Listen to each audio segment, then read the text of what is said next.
of the Meek, where we watch made-for-TV movies and miniseries so you don't have to. From Gia to Xenon, Hysteria to Sybil, welcome to Movies of the Meek. Caravan of Courage, an Ewok Adventure, is the 1984 made-for-TV movie, which is based on a short story written by George Lucas. It was filmed a mere 5 miles away from his house, and it was a good movie. It's the tale of Mace, and Sindel, who are searching for their parents who got kidnapped when they were searching for them. And it is a film that we watched. The family crashes on Endor. Let's start there. Okay. Yeah. Which all right, so there are many times where I'm going to get into the unimaginative abilities of all the people that work on the Star Wars films. But fun fact about Endor, so that is actually technically the forest moon of Endor. Okay, which is, of course, this takes place in between the 5th and 6th Star Wars films. This is the same forest moon of Endor that you see in Return of the Jedi. Now, fun fact is that the forest moon of Endor is named Endor. Wait, really? Yes. So I was right? Hell yeah, dude. The planet Endor has a moon named Endor. Wait, really? Yes. I'm glad I'm right. That is canonical. That is amazing. Now, this movie starts with wonderful storybook quality narration. Where this old man majestically tells us about this enchanted forest. Now, originally I was like, enchanted forest? I was like, is there magic and wizardry in this movie? In Star Wars, like not just the Force? And then it turns out Ewoks do have magic. Yeah. And it's crazy. And there's like an enchanted lake at one point. Yep. And it's crazy. Yeah. Now, another thing is that when watching the movie, I assumed that they used the narration because of how garbage this movie was, and they needed to find a way to make this movie, seem more put together. It turns out that this movie had a week of reshoots. Whoa. So think about what this movie must have been like before that. Oh my god. If they needed a week of reshoots and then on top of that still needed that narration to tell us what the fuck was happening. That narration, oh my god. Didn't it feel like Planet Earth or something? Oh yeah. Like it was super bizarre. Yeah. Like the tone it starts out with, and then it kind of morphs into a regular movie. And it's telling you this information that you would have never gotten if you had not heard it. Because Ewoks don't speak English. Some of them do. There's Ata. Nim nim. Ata. Eat. Eat. Ata. Yeah, and they do speak English, which is very confusing that they learned any English. And, not to jump to the end of the movie, but let's jump to the end of the movie. And at the end, the family is stuck there because Ewoks don't have the technology to build a spaceship. And so they've already learned a few English words, which is crazy. But since they now have a human family living with them, one would assume that by the time that Luke and Leia get there, that they would learn English completely. And fun fact, the one Ewok that Warwick Davis plays is actually the same Ewok that ends up being in Return of the Jedi. Really? Yeah. So he would have been fluent in English by then. Yes, and if we do end up watching the sequel to this, he gets much better at English in the second one. Oh my god. If we watch the sequel, I hope that happens sometime. So the film starts off, got these parents looking for their kids. They're real concerned. They're like, these fucking kids, where'd they go? And that's when I was like, oh, so they're ponies? That's interesting. Because ponies exist in Star Wars, and there's so many just regular animals in this movie that I didn't realize were in the Star Wars universe, like owls, a ferret.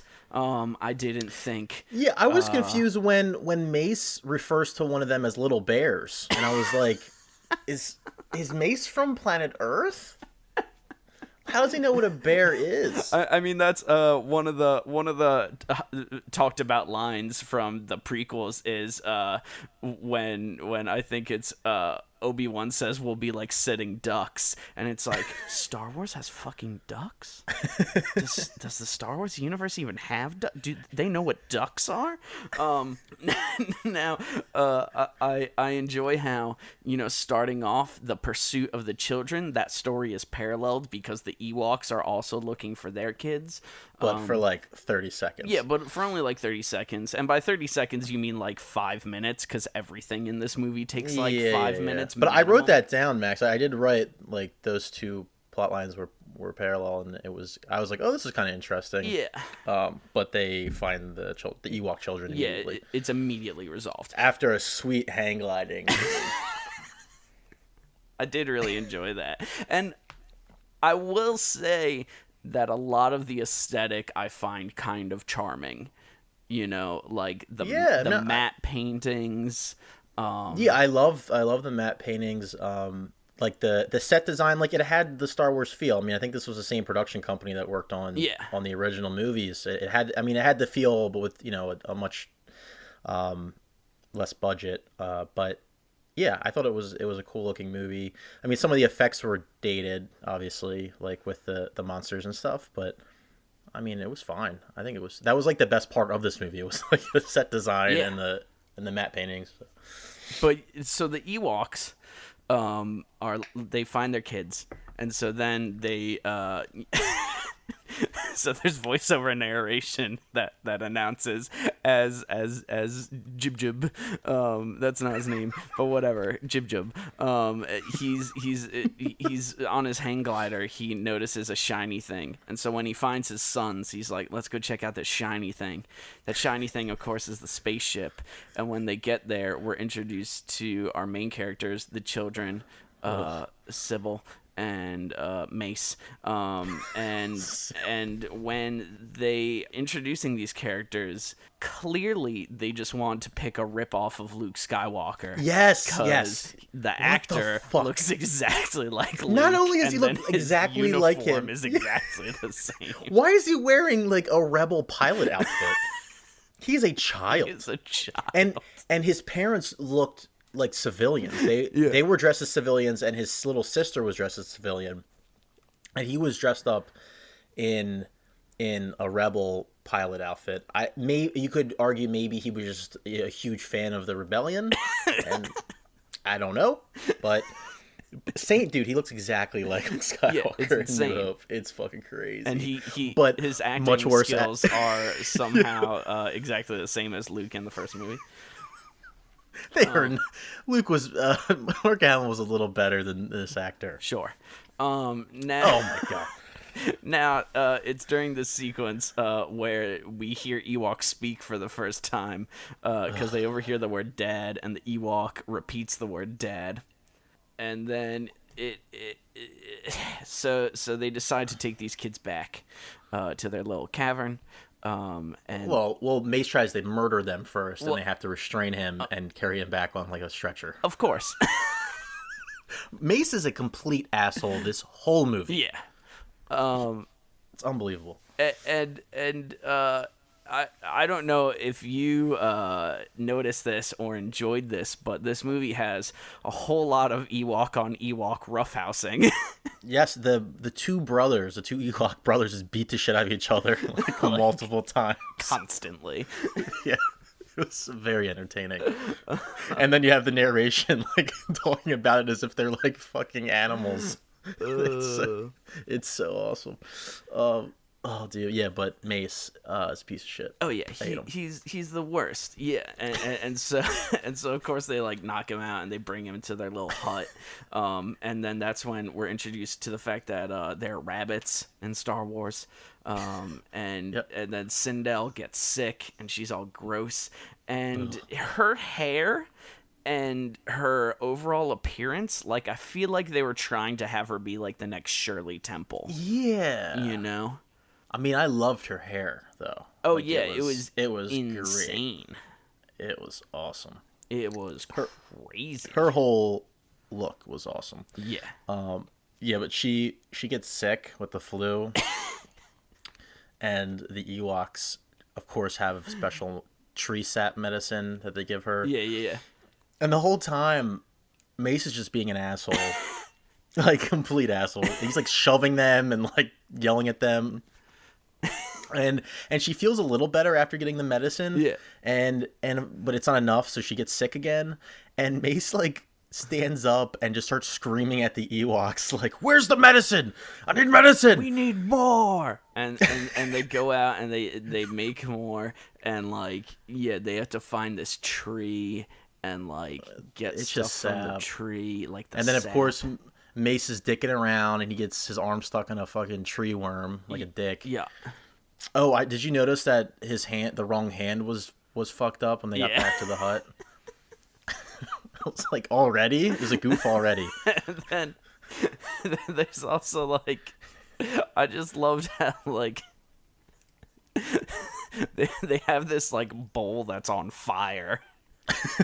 And then like they throw gunpowder in it and it explodes, and then from that comes like a leaf with liquid on it. And they pour that in her mouth and she's like, "Oh, I feel so much better." And then it just kind of becomes a movie of just like Sindel like partying with Ewoks. And she's just like talking to them about Star Cruisers, and she's like, hey, do you have a Star Cruiser? And it's like, they're bears with leaf magic. You know they don't have a Star Cruiser, you fucking idiot. And then that brings, you're talking about how much of a dick Mace is. Like, they sneak out. Why? And it's like, I think they would have joined you. You didn't have to sneak out. They weren't held captive. No. They were simply helping these children. And yeah, Mace has the bright idea to wake his sister up in the middle of the fucking night and escape. Of course, this leads to them getting chased by a huge monster through the woods. Yeah. And then the Ewoks save them. I loved that monster too. Yeah, that was a sick monster. And that monster ends up carrying the life monitor. I don't understand these life monitors, Max. So the family all have these bracelets that are called life monitors. Yeah. And you would think they would act like, I don't know, like an iWatch or something. Like they would have to be on the person to monitor their health, but I guess not. So they find their mom's life monitor on this beast. So they know that their parents are still alive because the life monitor is still active. Yeah. Which leads them to join the Ewoks, or to get the Ewoks to help them find their parents. Yeah, because the voiceover narration says, "They have found the beast, but now they know they must find its master." And I was like, how do they know that? Gosh, I don't understand. I don't know. I guess I don't know why they wear the life monitors. Who knows? Yeah. I don't know. So it tells them that they're alive. Like the person who wears it has a life monitor that tells them that they're okay. And that's even like the parents go, well, at least they have their life monitors on them, and it's like, how do you know? You can't see them. So they go to the Ewok city, which the forest city. And they talk with. This is when it turns into like Fellowship of the Ring. They form a caravan with the Ewoks, and the elder Ewok gives each of them like a special item to help them on their journey. Yeah. And like some of them get like crystals. One guy gets like a magic stick. Sindel gets a candle, magic candle, and then Mace just gets a rock. And he just like fucking he chucks it immediately. Yeah. He doesn't realize how important it will be later.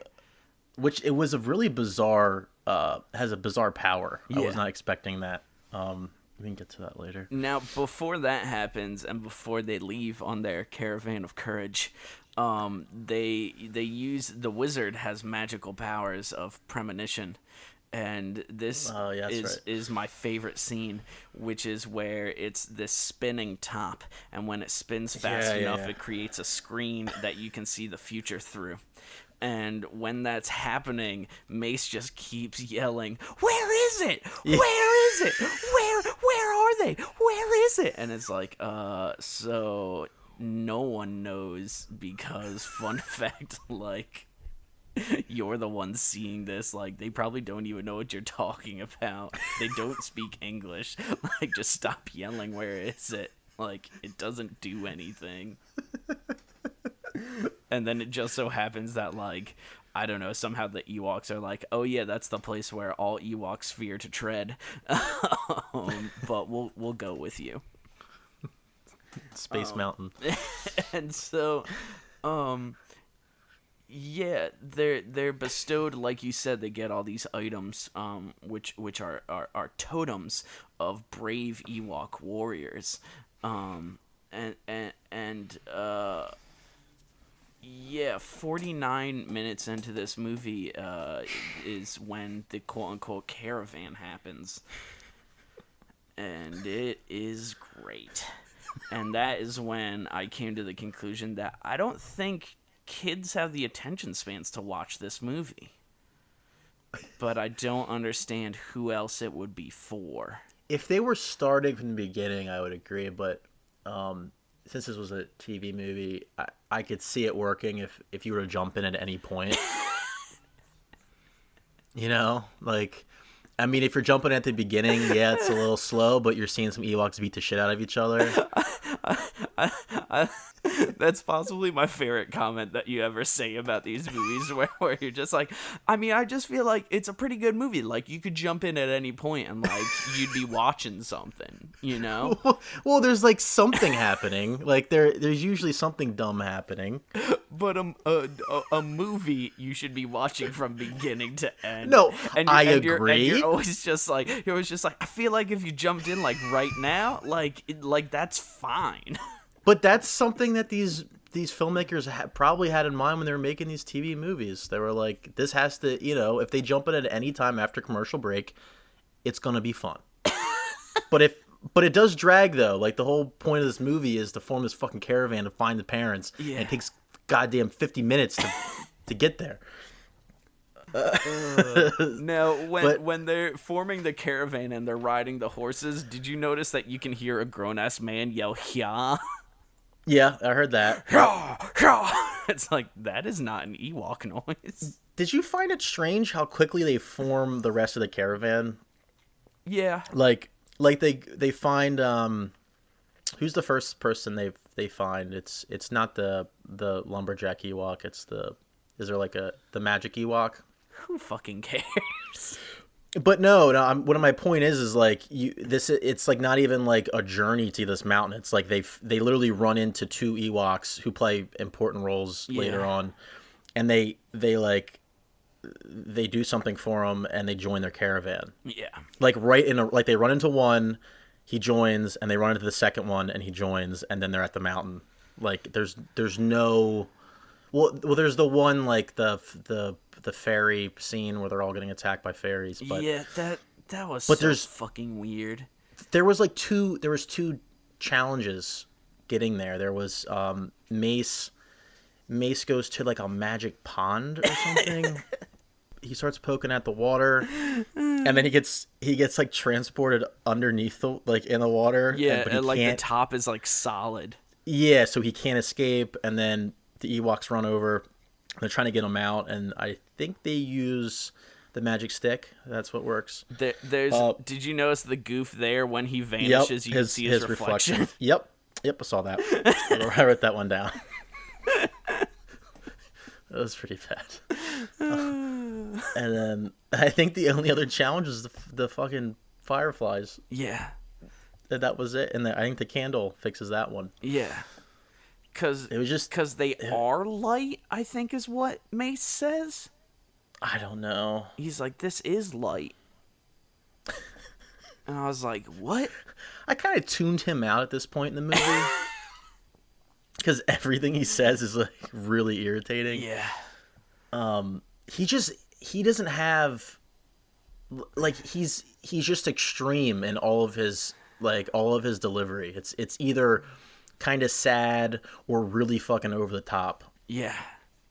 He's a terrible actor. He's terrible. Yeah.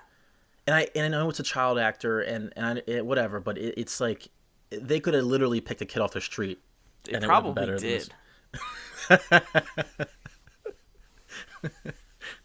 He was probably wearing that Luke Skywalker costume, and they saw him, and they're like, "Oh, thank God!"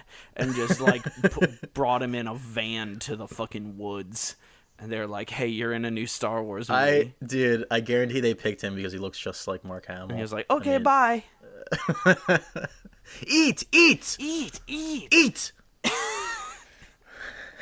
So they brave the waters.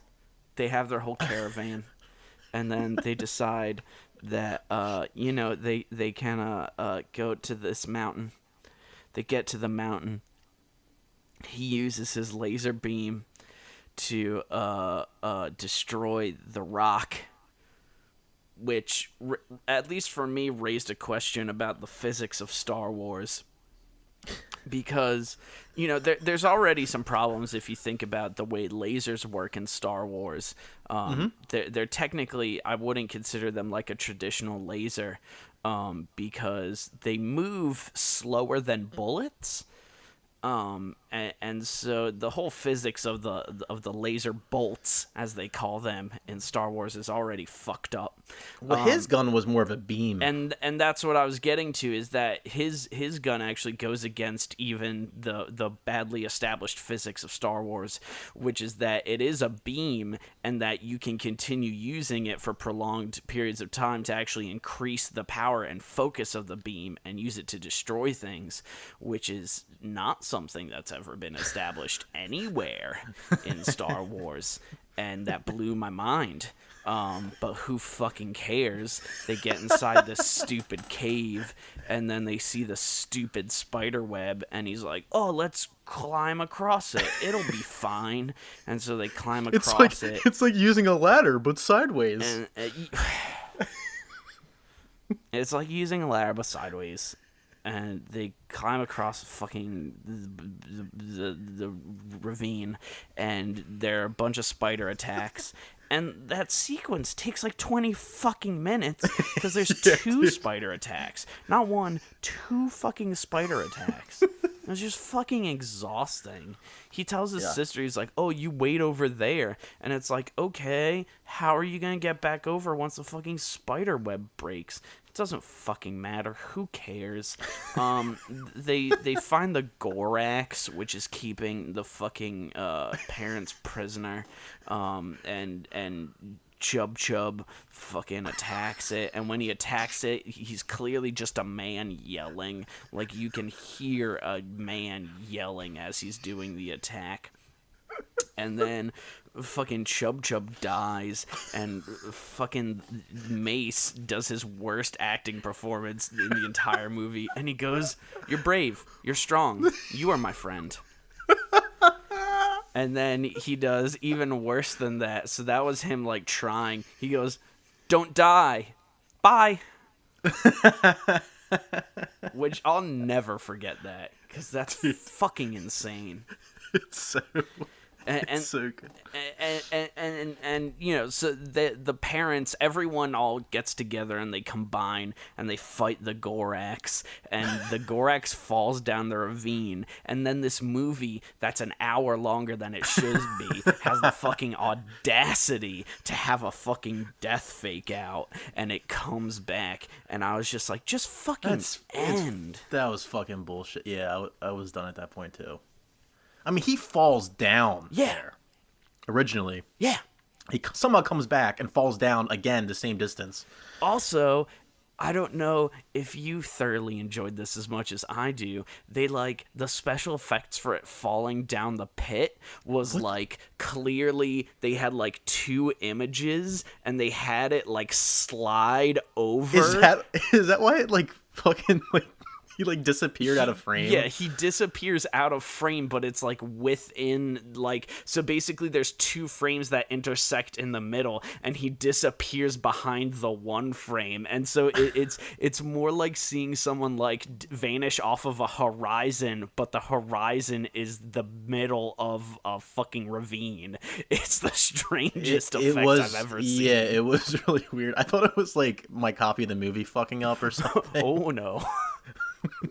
No, just the magic of ILM Studios just fucking killing it. Because the pitch of all the audio in the movie kept changing while I was watching it. Jesus.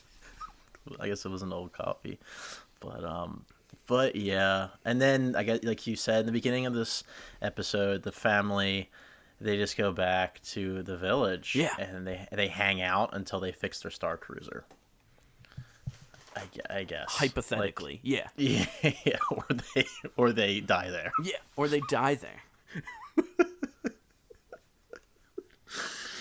Oh man, this was a fun one. It was so long. I didn't mention my favorite line. This was so throughout the movie, Sindel she's constantly complaining about mommy and daddy. Every time she can say something, she says, "I miss mommy and daddy." And Mace is usually a dick, but this one time he says, "Sindel, I will protect you. I will be mom and dad." What are you talking about, dude? I will be mom and dad. Movie. Fuck this. All right. Are you ready for some IMDb trivia? I hope. Yeah, do the trivia. Because there's a lot. I hope you do my favorite one, but we'll see. One of the matte paintings includes Winnie the Pooh sitting on a tree. Really? Yes, actually. Did you find it? Yeah. The Ewok language was based on Tibetan. Oh. Though made for TV, this got a short theatrical run in Germany, Mexico, Australia, and New Zealand. Oh no. This is my favorite one. The Ewok actors all wore baby blue pajamas under their costumes. Why? What a horrifyingly specific bit of trivia. Eyelids for the sleeping Ewoks had to be created by ILM for the Ewok Adventure, since the original masks used in Return of the Jedi did not have them. The Blu-ray release of Return of the Jedi would digitally add them, allowing the dry-eyed heroes to blink for the first time. There were some alterations and some cuts. First, Mace was supposed to have his arm caught in a man-eating flower, but this was changed to the creature in the tree that bit his arm. Second, at the end of the movie, Mace sees Esrenha, which is the name of the glowing firefly, says goodbye, and then it snows. Then Sindel and the Ewoks dance out in the snow, when in reality, it doesn't snow, and there is no dancing, just victory music. How would someone even know that? Also, the fact that glowing firefly was named. Now, some of these goofs we've already said. I'm proud of us. Now for goofs. At the beginning, we first see Wicket. His mother has a baby Ewok held in her left arm with nothing wrapped around it. In the next shot, she has a baby in her right arm, wrapped in a leather blanket. The metal wires and rods that were used to build the giant spider web are fully visible through the entire structure. When the mother and father are looking for their children in the movie, you can see cords hanging from their wrists. What does that even mean? I have no idea. And then, towards the end of the movie, Mace throws an axe into the back of the Gorax's head, and it sticks inside. Then the next 2 shots showing that part of the Gorax's head, there's no axe sticking out of the Gorax's head. It's like the theme of this movie. It takes like fucking 25 minutes when the scene should take a minute. Yeah. Pointless. Yeah. Oh, okay. Sorry, I had to get that off my chest. I'm this sorry. This could have easily been a 30-minute television episode. This was fun. I like this one. Oh, God. What would you like to do next week? So next week we're going to watch the Kirstie Alley Tooth Fairy movie, Toothless. Okay.